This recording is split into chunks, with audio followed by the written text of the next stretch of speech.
G'day, ZiggyD here, back with some more Tom Clancy's The Division. Today I have for you guys a beginner's guide to gearing. I'm going to run through different gear types, some tips for gearing, and some things to keep in mind when trying to optimize your gear.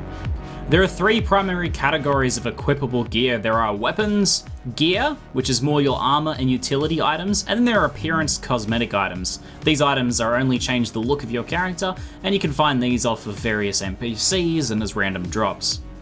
Weapons fall into 6 categories of different weapon types. You can see the weapon type over on the right hand side information panel here. As you can see, this Caduceus here is an assault rifle, this RPK-74 is a light machine gun, and this is a shotgun. Assault rifles are your bread and butter. They're most effective at medium range with short controlled bursts, typically 3 shots at a time. They are less effective at longer ranges, but can still be fairly accurate with quick taps of the mouse button for single fire. And then assault rifles are reasonably effective at close range with sustained fire, though you will have to counteract recoil by moving your mouse cursor down, or if it's a different type of weapon like an AK-47, then you might have to move your cursor left and right as well to try and counteract the recoil. The next weapon category is SMGs. These are for close range combat.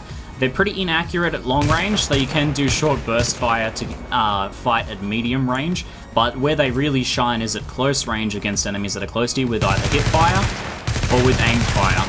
SMGs typically have pretty low recoil, so they're easy to sustain fire at close range, and although they are inaccurate at longer ranges, that doesn't matter too much at close range. These are some of the highest DPS you can get at close range. Shotguns are another close range weapon, though these are even closer range than SMGs. You should be nearly point blank with shotguns to achieve optimal damage. LMGs, or light machine guns, can fill a few different roles, but they're typically good at medium range. There are some that are kind of a little more close to assault rifles and are used at medium range for DPS. Like for example, the military L86 LSW. With only 30 round mag, it's mostly used in place of an assault rifle for damage. The other type of light machine gun has a much higher magazine capacity, like this 100 round magazine capacity M249 here, and these are typically used for suppression fire.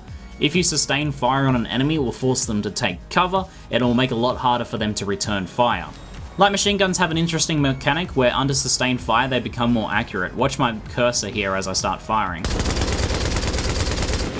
They can, however, have a pretty high recoil, so that'll take some practice with your moving your mouse to try and sustain on the one spot, and it can also be improved through some mods.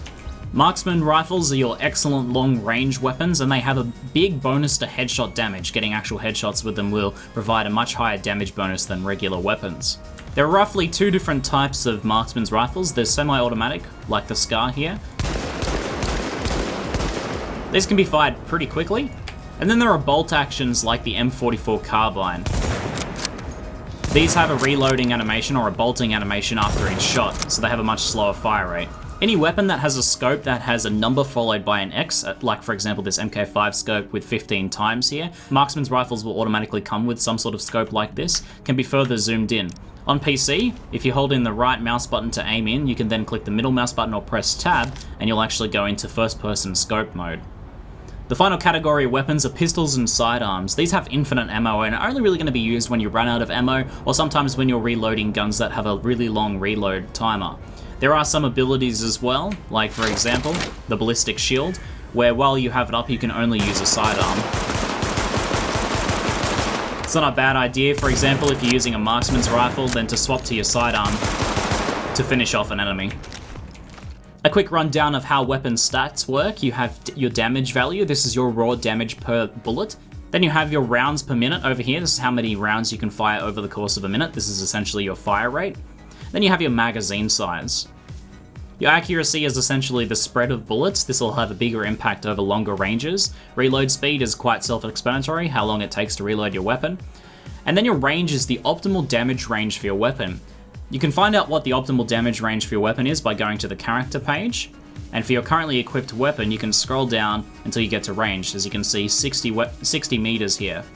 Outside of the optimal range for your weapon, you'll get a damage penalty as your enemies get further and further away.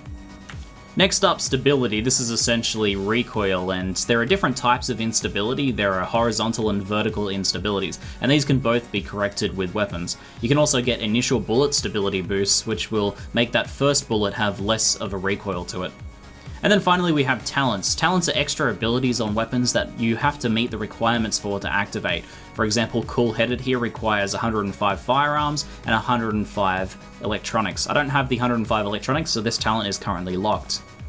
Once they become active, they become whited out like this, and you get the effects of it. For example, this self-preserved one here makes critical hits with the weapon heal me from 0.8% of the damage dealt. Like many RPGs, The Division has an item rarity system. This starts at white with worn items, green with standard, blue is specialized, purple for superior, and then finally high end, which is yellow or orange. These different tiers dictate both the power and rarity of the item.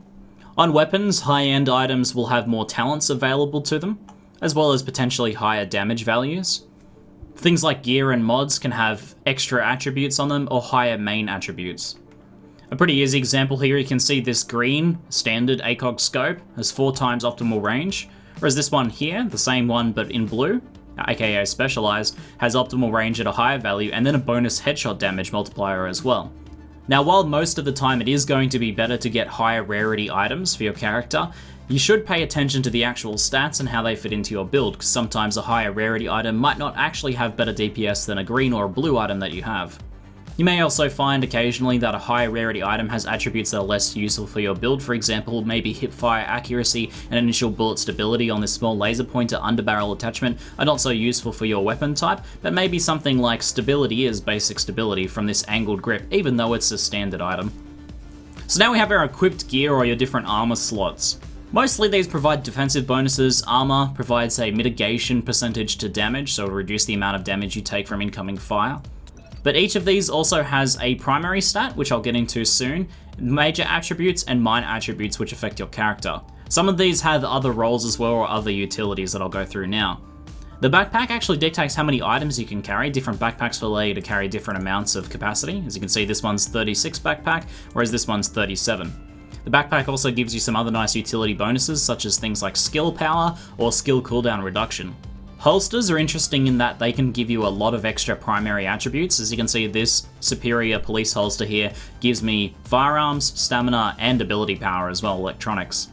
You'll notice that gloves are a great place to get some extra damage as well. For example, these gloves here have critical hit chance and assault rifle bonus damage. So now I'll talk about primary attributes, these primary stats here. These are firearms, stamina, and electronics. Firearms increases how much damage each bullet deals, pretty simple. Stamina increases your character's health, that's how much damage you can sustain before you die. And then electronics improves the power of your different abilities. What it actually does depends on the ability itself.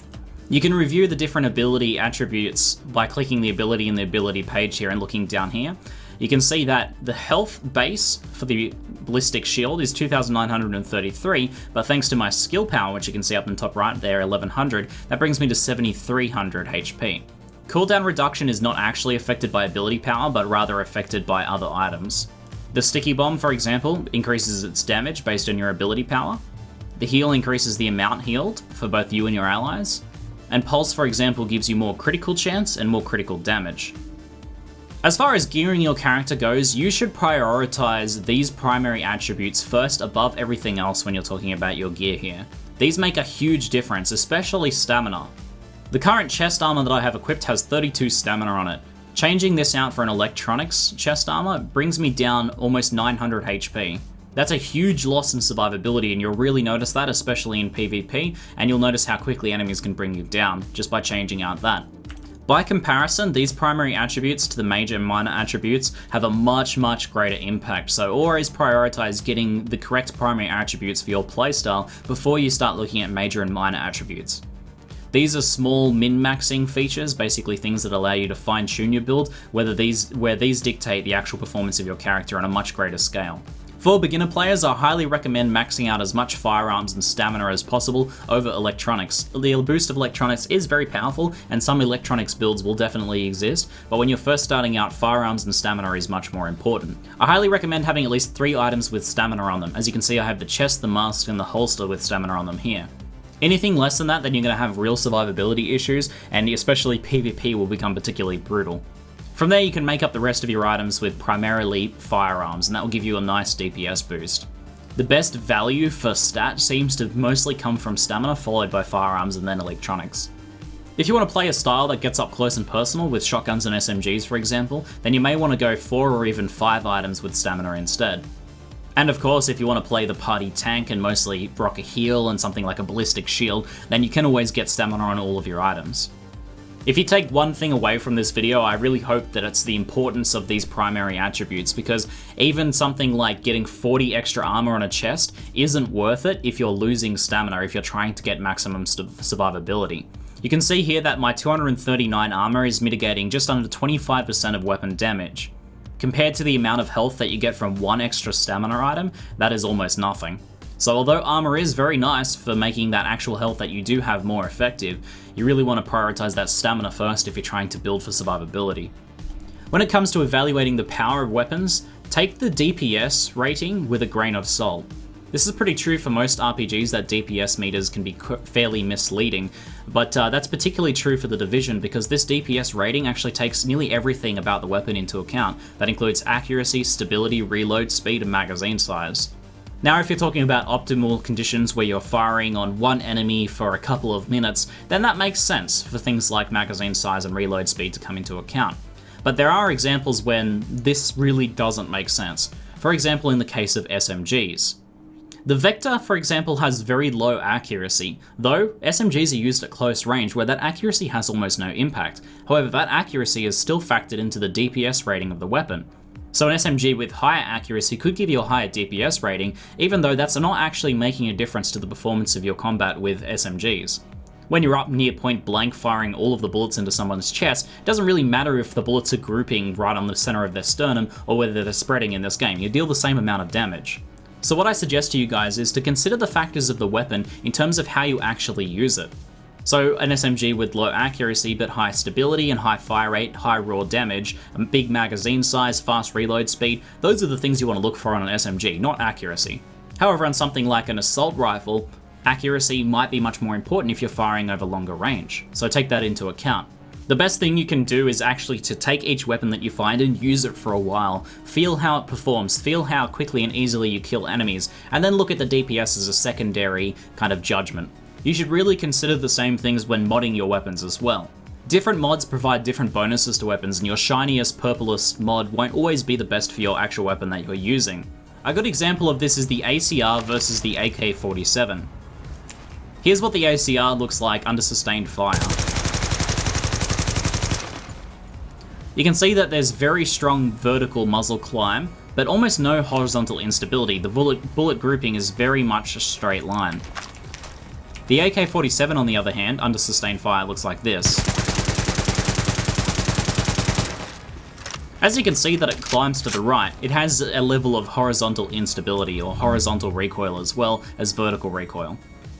So when it comes to modding the AK-47, something like horizontal stability is going to be a very nice buff, whereas putting this on the ACR, although it may increase the DPS meter, it's not actually going to affect the performance of the weapon at all. You're still firing pretty much exactly in a line, whereas for something on the this on the AK-47 is going to have a significant difference.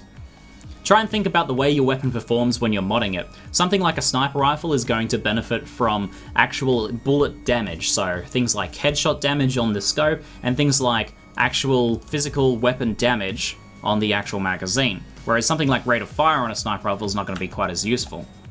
On something like an assault rifle though, magazine size, rate of fire, optimal range is going to be very good. It means you can deal larger amounts of damage to enemies outside of your optimal range or the default optimal range. And for an assault rifle where you're typically using burst fire, something like initial bullet stability with regular stability can also be very powerful. These two things add together to make burst fire much more effective on the weapon. A powerful but low magazine size submachine gun like the Vector will really benefit from things like magazine size and reload speed. The final thing I want to talk about is the reduced threat affix. Suppressors will have this on it in varying amounts, and this is only a slight adjustment, but what it can mean is that if you're using this and one of your party members isn't, then enemies have a slightly higher chance of prioritizing firing upon them. So if you have someone being a tank in your grip, then making sure they're not using suppressors with reduced threat on them is essential. Things like the ballistic shield can also increase the threat or aggro generation of enemies, which will also encourage them to fire on them. So for example, if you're using an assault rifle with reduced threat on it, and your ally is using the ballistic shield, then there's a good chance the enemies will be firing on your ally with the ballistic shield, which is what you want. Hopefully you guys have found this beginner's guide to gearing helpful. If you have any questions, please feel free to ask them in the comments below. Make sure to subscribe if you're new to that channel to catch future Division videos. That's it for now. I'm ZiggyD, and thanks for watching.